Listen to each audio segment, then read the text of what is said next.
Halo, di depan saya ada Vivo V60 Lite. Dalam video ini, saya akan menunjukkan cara melakukan hard reset pada smartphone Anda.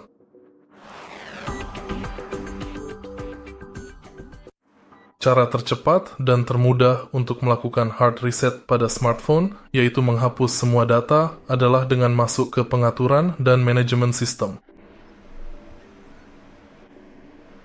Masukkan opsi reset. Sebelumnya, pastikan untuk membuat cadangan terlebih dahulu. Sekarang pilih hapus semua data.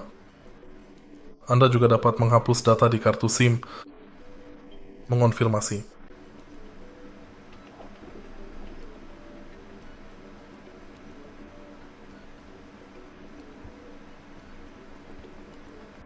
Dan selesai. Jika Anda berhasil video opinion saya cuma silakanlah beri like, komentar, dan berlangganan.